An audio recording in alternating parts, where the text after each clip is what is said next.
And that's something I think that keeps it from being a great film. It doesn't really seem self-contained in the way a great movie is.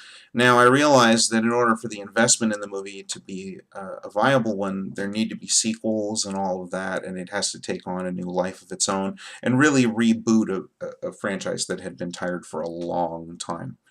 And I think it does that, but I think that when you start with a flawed matrix of ideas, a world that is not self-consistent, no sequel is ever going to be able to fix that. And I think we'll see going forward that that may be the case with the Prometheus slash Alien reboot universe. You know what I like about it, though? There's so much here worth talking about. There's so much big stuff going on in the movie. It's like I said on Twitter. I would much rather see Prometheus again, and I probably will. In fact, I'll probably at some point buy the Blu-ray. I would much rather see Prometheus again than see Battleship for the first time. I have much less interest in that movie because I know it doesn't take my intelligence seriously at all. Did you know they're about to make a movie based on Tonka trucks? Ugh. Hollywood, I want to love you, but anyway. Hey, let's talk about some of those big themes. And they really go back to tropes that have been familiar in science fiction for a long time. There are three of them. One is looking for God, parentheses, in all the wrong places. Star Trek V, they go looking for God. 2001 is really a movie about looking for God, but a God that secular folks, atheists, agnostics, spiritual but not religious, all those folks can believe in, something they can understand in a secular world that doesn't rely on any kind of old Judeo-Christian mythology, or at least that adapts that to new purposes. I'm all for that, actually. I think it's an interesting pursuit, as long as we remember that we're not going to find the answers.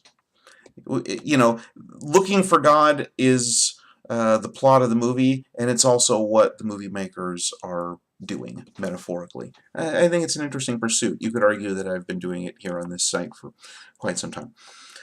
Number two, science bad. This is an old trope, ironically, in science fiction, that if you do too much science, bad things will happen. It goes back to Frankenstein. You know, Victor Frankenstein does the wrong kind of science. He looks in places man was not meant to tread, and he is sorely punished for it. The trope reappears in all of the Jurassic Park movies. Oh, you did the wrong science.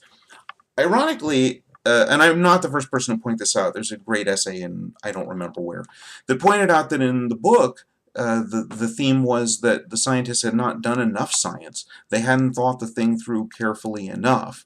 And if they had, all of this might have been avoided. That's actually a recurring theme in many of Michael Crichton's books, that sloppy science is the evil, not excessive science or science in the wrong area. And point number three, Freud was right, as I would say. This is a recurring theme in the Alien universe, certainly, which is that the things that we're really scared of and uncomfortable with and that give us oogie feelings all seem to come wrapped in phallic shapes or vaginal shapes. You know, there's a lot of vagina dentatas in these movies, and they're all covered in what looks a lot like lubricant. So make of that what you will. I don't happen to think Freud was right about many things, but certainly anytime you sit down to draw a monster, you will find that some sort of very suggestive shape turns up in your drawing, and it seems to come straight from your unconscious, and then it seems to resonate with other people. Isn't that weird? That's very weird. One last thing I want to say about Prometheus is that while it is certainly true that it has plot holes and that it seems to be hinting at answers in sequels that it may never, in fact, be able to provide, that is all very true.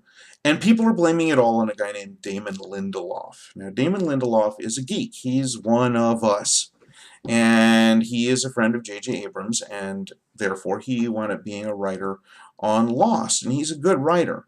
But the thing about Lost was, we all watched it very faithfully for 7 years, confident that all the questions it raised would be answered. And in fact, very few of them were. And we didn't like that about Lost. We were a little let down by that. So when Alien does the same thing, and when Damon Lindelof was one of many writers on Lost, and he is one of several writers on Prometheus, well, we immediately leap to the conclusion that it's all Damon Lindelof's fault. I don't think that is fair at all. In fact, I think it is as huge a logical leap as any of the characters in Prometheus make. The truth is, Ridley Scott has had final cut on his movies for a long time.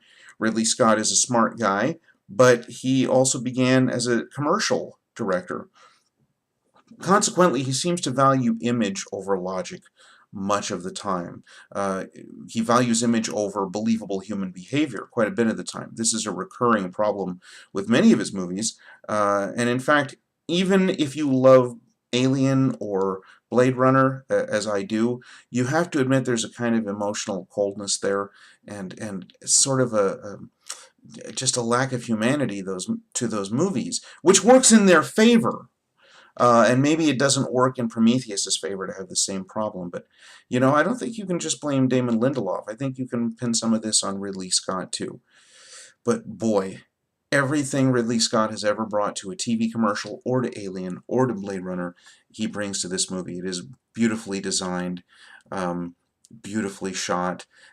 During the opening segment in which we cruise over what might very well be a primitive Earth. It seems to be a lifeless, rugged, but beautiful planet with waterfalls and mountains and all kinds of cool stuff. We cruise over that in IMAX 3D, and I looked at my wife and I said I could watch this for days. It's true. If you had just showed me that first reel over and over again, I'd have been perfectly happy with the movie. I think after the first half hour, it begins to veer off into some troublesome areas. But boy, the first half of the movie is just great. And there is that surgery scene. If you haven't seen it, I don't want to hint any more at it, but oh, it's awesome. It's a great movie scene. And in fact, there are a lot of great scenes in Prometheus, and some would argue that that makes it a great movie. I don't. I just think it's very good. Again, I give it a B+, and you should go see it if you haven't already. And then come back here, and we'll talk some more about Prometheus. And that'll be very interesting, won't it? So happy birthday to me. Have a great day yourself, and we will talk again soon.